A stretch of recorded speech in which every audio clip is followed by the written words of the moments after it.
जय संस्कृतम मोबाइल पाठशाला YouTube channel में आप सभी का स्वागत है। मैं अमित मिश्रा आज आपके लिए लेकर के आया हूं 2017 प्रीवियस ईयर का पेपर, जो आपके टेट और सुपर टेट के दोनों के लिए बहुत ही महत्वपूर्ण होने वाला है। ठीक है ना, यह 2017 का पूछा गया प्रश्न है, इसमें से तो आपके लिए बहुत ही महत्वपूर्ण होगा। तो आइए देखते हैं प्रीवियस ईयर का पेपर 2017।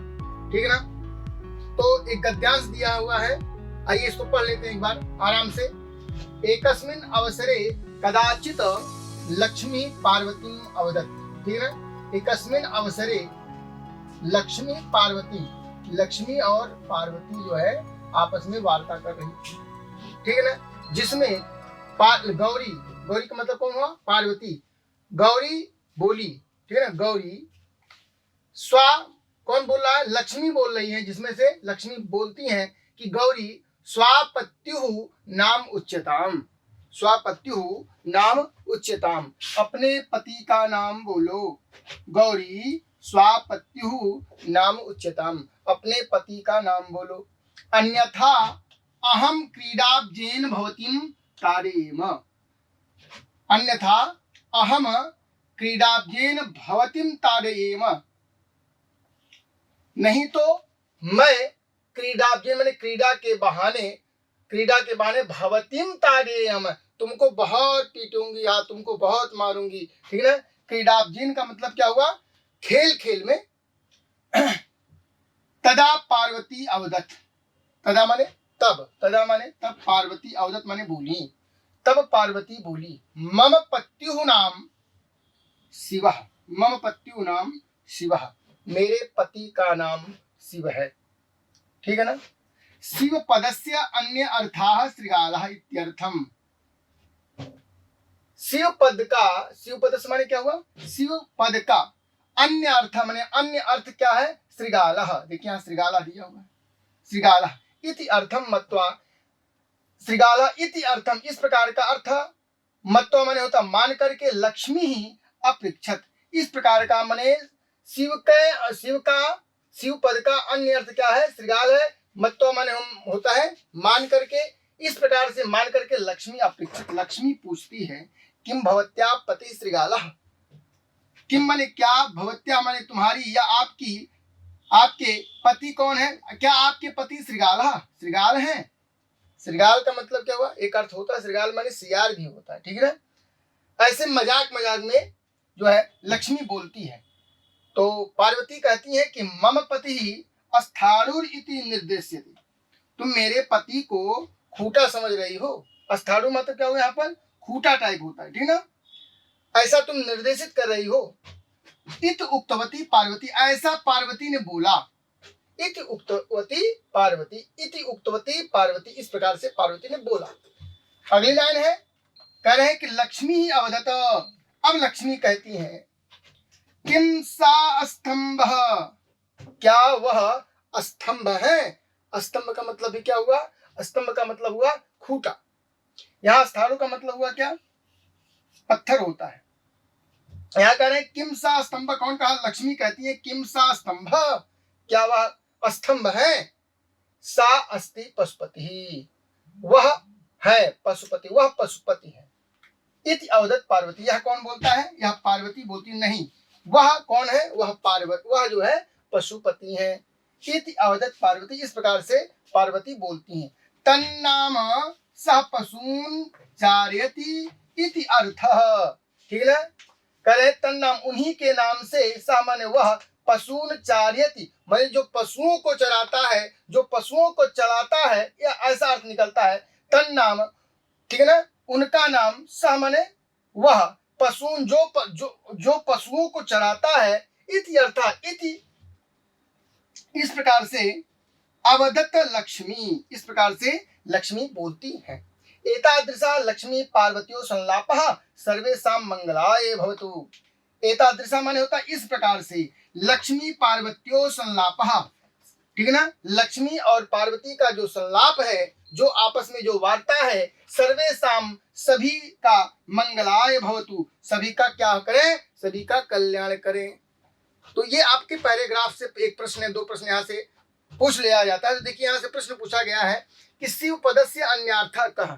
ठीक है ना। अब इस प्रश्न का उत्तर इसी पैराग्राफ में आपको मिल जाएगा। कह रहे शिव पदस्य अन्यार्था कह, तो आप देखिएगा शिव पद का अन्य अर्थ क्या होगा। तो अभी हम लोग पढ़े यहाँ पर कि शिव पद का, देखिए यहाँ लिखा हुआ शिव पदस्य अन्यार्था श्रृगाला। ठीक है ना। बहुत आसान पेपर देते हैं। अगर गद्यांश से सवाल देंगे तो एकदम जो गद्यांश होगा, गद्यांश में ही आपके उत्तर छिपे रहते हैं। देखिए उसका उत्तर यहाँ मिल गया श्रृगाला। आप श्रृगाला पे मार दीजिए, यानी बी वाला विकल्प बिल्कुल सही है। ठीक है ना। कौन सा? बी वाला विकल्प।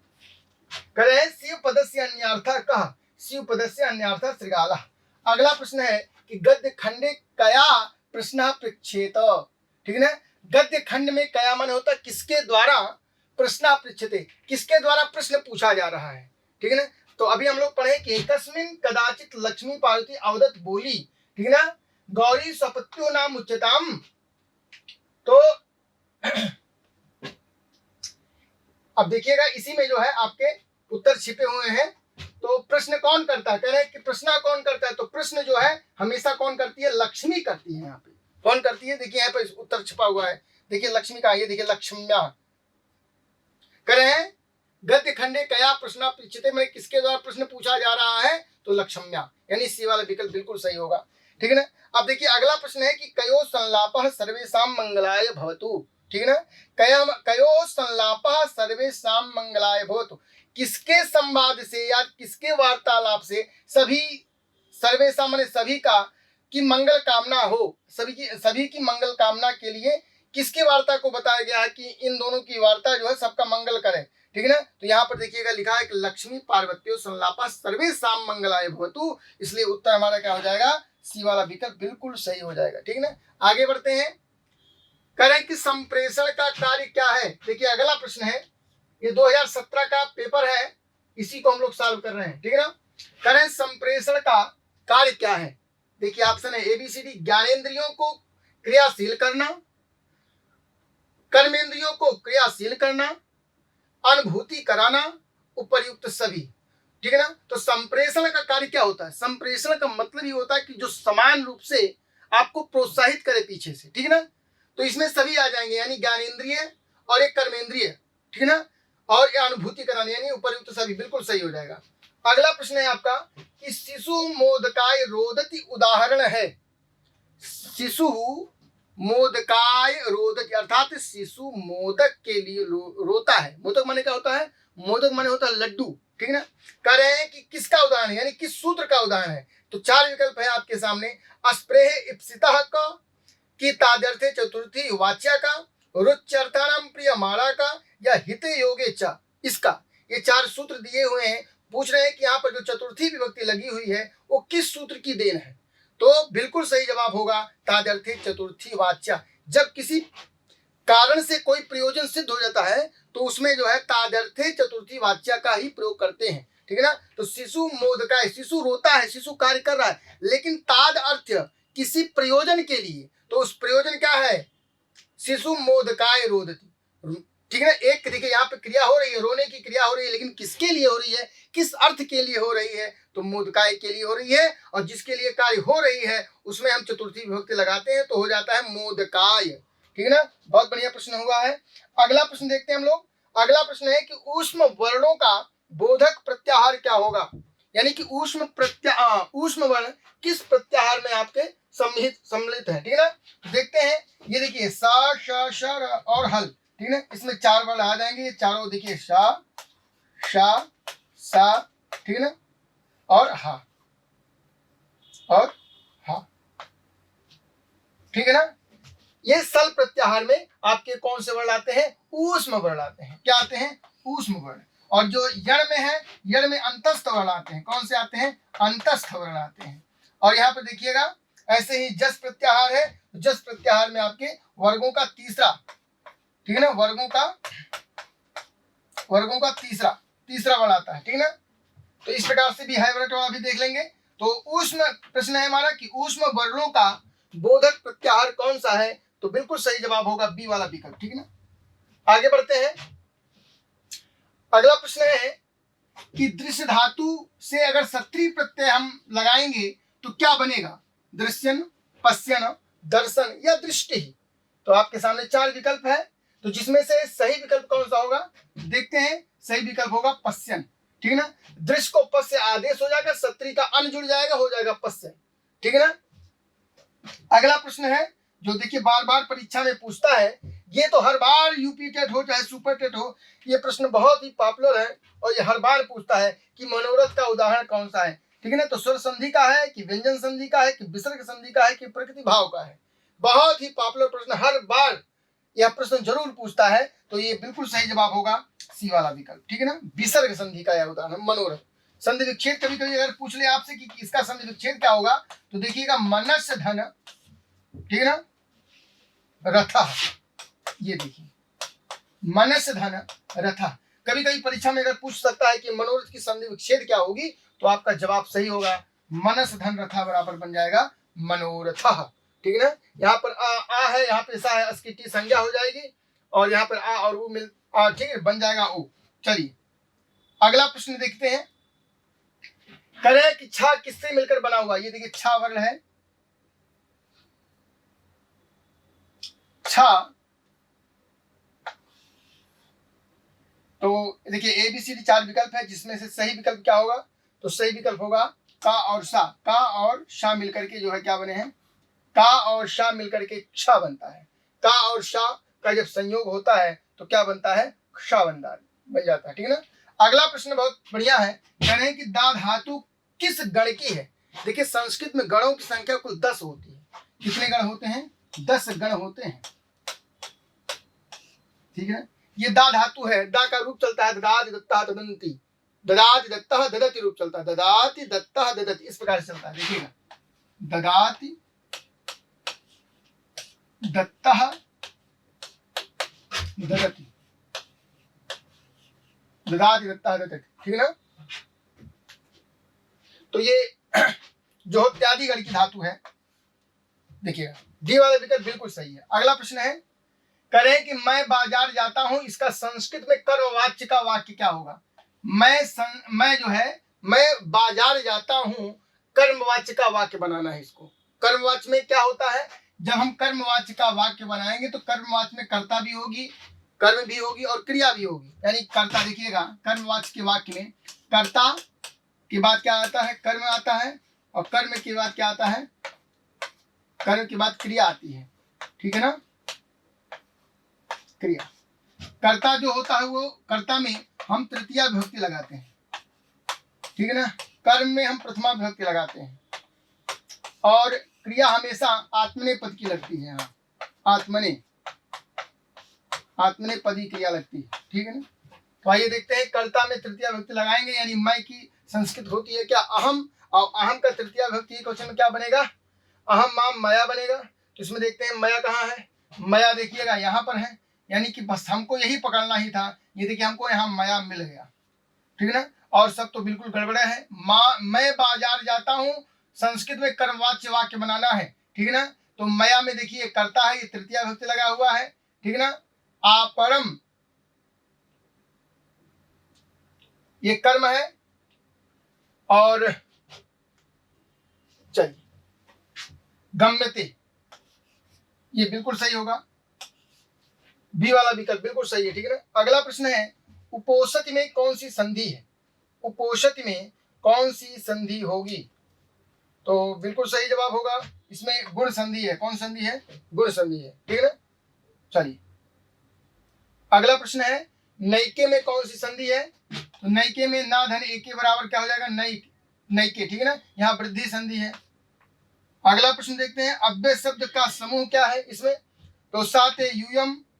तो देखिए अव्यय किसे कहते हैं, अव्यय कहते हैं जो सभी विभक्तियों में, सभी वचनों में, ठीक है ना, क्या हो, समान हो, सभी लिंगों में समान रूप से रहते हो, उन्हीं को हम क्या कहते हैं, अव्यय कहते हैं। और जिसका रूप परिवर्तन ना हो उसी को अव्यय कहते हैं, ठीक है ना। अब यहाँ पर देखिए सा, तो इसका रूप चलता है, यानी सा कभी ते हो जाएगा, सा ते ता रूप चल जाता है, ठीक है ना। ऐसे यूयम है तो त्वम युवाम यूयम त्वम युवाम स्मा, इसका भी रूप चलता है, तो ये भी गड़बड़ है। अत्र तत्र तस्य, यहाँ पर अत्र तत्र तो अव्यय है लेकिन तस्य अव्यय नहीं है। यहाँ पर सर्वत्र अधुना ऊपर, ये तीनों जो है ये क्या है, अव्यय है, इसलिए हमारा सी वाला विकल्प बिल्कुल सही हो जाएगा, ठीक है ना। यहाँ पर देखिएगा, यहाँ पे नमः तो अव्यय है, सा तो अव्यय है, लेकिन ज्येष्ठा अव्यय नहीं है। कह रहे हैं कि कौन सा समूह, मैंने अव्यय शब्द समूह है। तो बिल्कुल सही जवाब होगा सी वाला विकल्प, ठीक है ना। अगला प्रश्न देखते हैं हम लोग। अगला प्रश्न है कि 79 की संस्कृत क्या होगी। 79, 79 का मतलब क्या हुआ? 79 का मतलब हुआ 79। करें 79 की संस्कृत कौन सी है?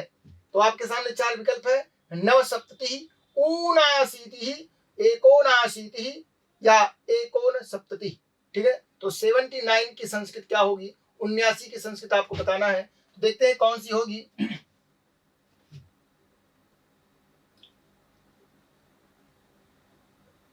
चलिए,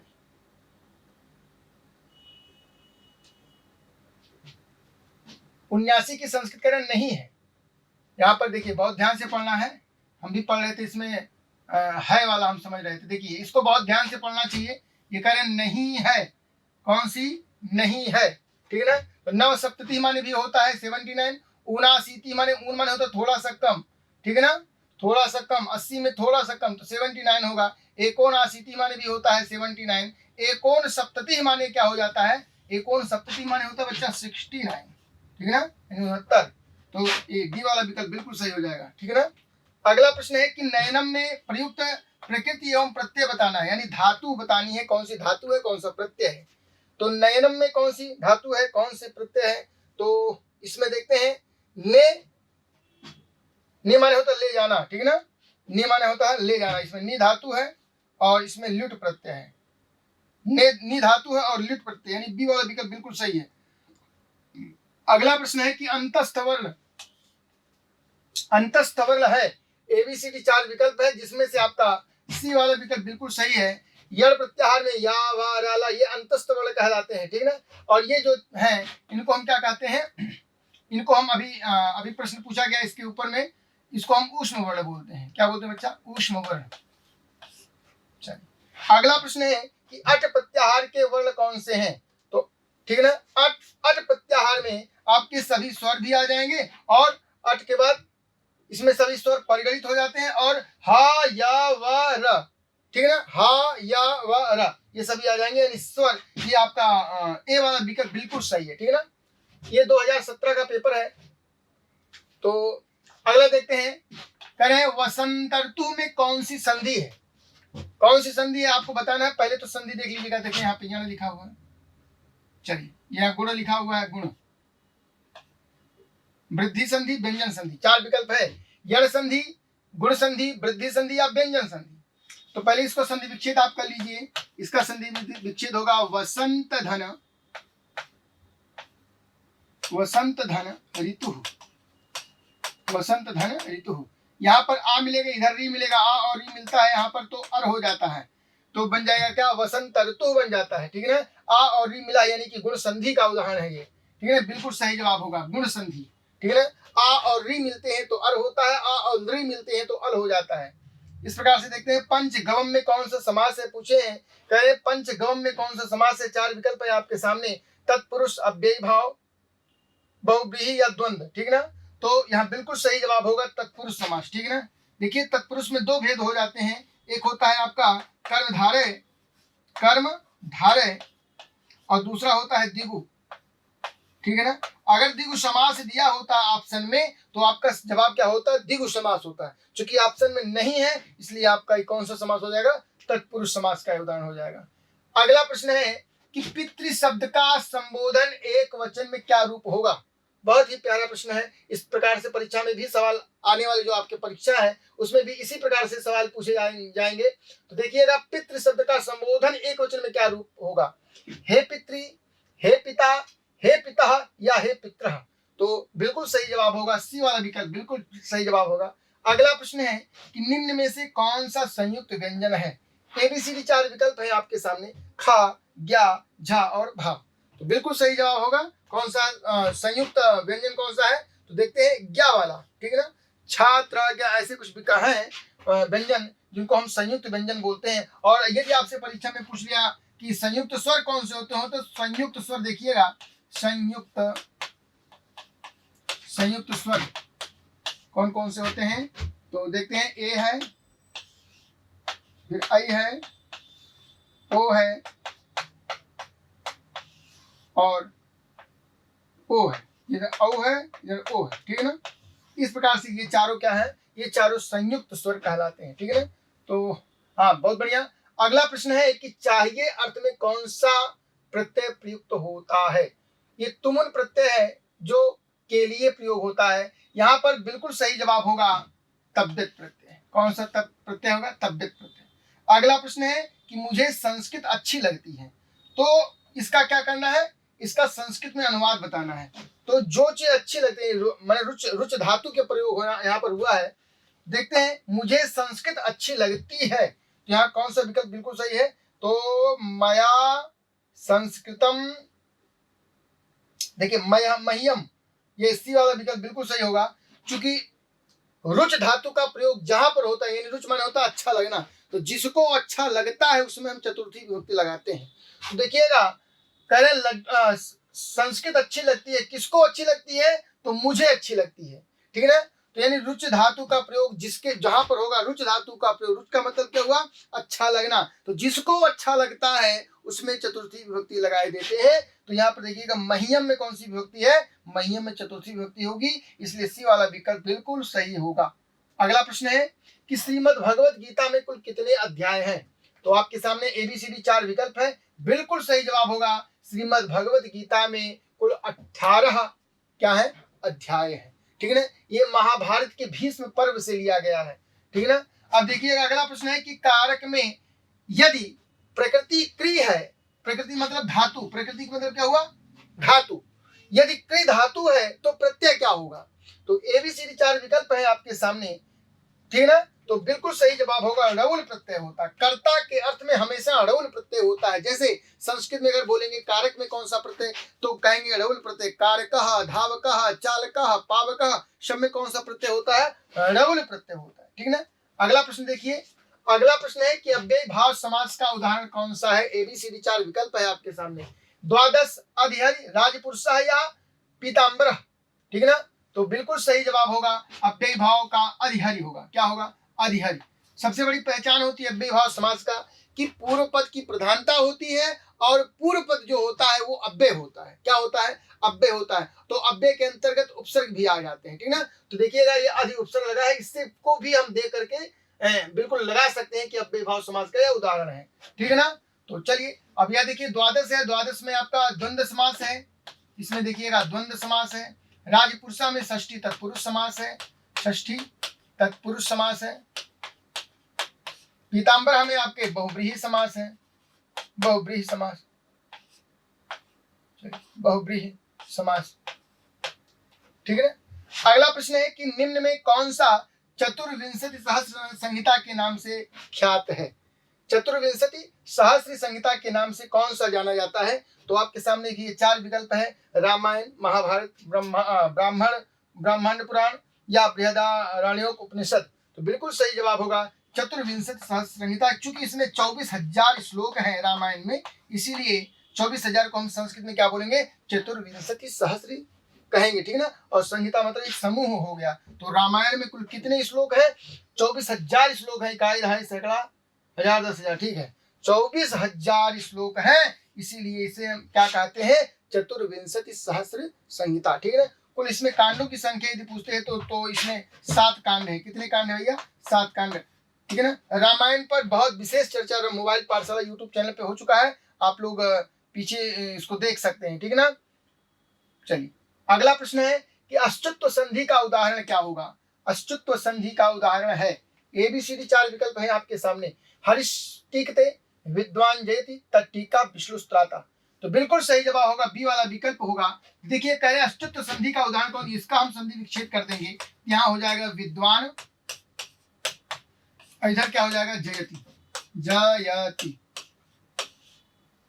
विद्वान जयति। ठीक है ना, अश्चुत्व संधि कहता है, अश्चुत्व संधि ये कहता है कि यदि शकार और चकार बाद में हो, किसके, यदि जो है दंती सा अथवा च वर्ग के बाद, चा वर्ग के बाद, चा वर्ग के बाद क्या हो, चाहे बड़ा सा हो अथवा चा वर्ग का कोई वर्ण हो, चा वर्ग हो। ठीक है ना, तो इसके स्थान पर क्या हो जाएगा, इसके स्थान पर ये वाला सा हो जाएगा और चा वर्ग के स्थान पर क्या हो जाएगा, नहीं सॉरी, यहाँ पर ता है, ठीक है ना, यहाँ पर ता है, तो ता वर्ग के स्थान पे क्या हो जाएगा, चा वर्ग हो जाएगा, ठीक है ना। अब यहाँ पर देखते हैं, ये ता वर्ग का है, ये देखिए यहाँ पे ता वर्ग है, ता वर्ग का है, तो ता वर्ग के बाद क्या आ गया, चा वर्ग आ गया, चा छा जा, तो ता वर्ग का पंचमाक्षर क्या हो जाएगा, ता था दा धा ना, ता था दा धा ना, ठीक है ना। अब चूंकि इधर ता वर्ग को ही क्या हो जाएगा, चा वर्ग हो जाएगा, और चा वर्ग का पंचमाक्षर क्या हो जाता है, पंचमाक्षर हो जाता है, यहाँ हो जाएगा विद्वान जेठ, क्या हो जाएगा, विद्वान जेठ, बिल्कुल सही जवाब होगा। अगला प्रश्न है कि, चलिए अगला प्रश्न है कि संस्कृत साहित्य में किस कवि की रचना को विद्वत औषधम कहा गया है। बहुत ही प्यारा प्रश्न है, हर बार परीक्षा में इसी प्रकार से परीक्षाओं में आपसे सवाल पूछे जाते हैं, ठीक है ना। आप मोबाइल पाठशाला यूट्यूब चैनल को लाइक करिए, कमेंट करिए, शेयर करिए और खूब धकाधक करते रहिए, ठीक है ना।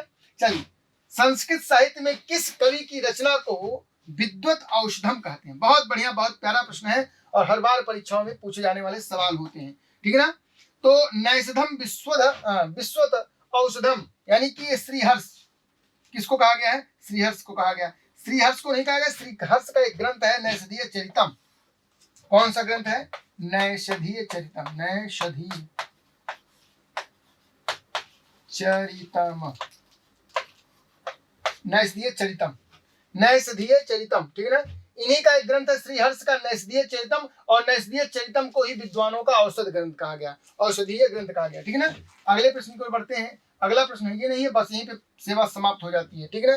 तो इस प्रकार से परीक्षा में ये प्रीवियस ईयर कराने का भाव यह था कि आप लोग देखिएगा, मॉडल पेपर है ये, कि किस प्रकार से परीक्षा में पूछे जाने वाले सवाल आते हैं, ठीक है। तो मोबाइल पाठशाला यूट्यूब चैनल आपके लिए बार बार ये सुपर 30 प्रश्नों की श्रृंखला हम लोग लेकर के आते हैं, और हमारे चैनल को आप लाइक करिए, शेयर करिए और धकाधक चैनल को सब्सक्राइब करते रहिए, ठीक है ना। तो बहुत बहुत धन्यवाद, आज बस इतना ही। जय संस्कृतम।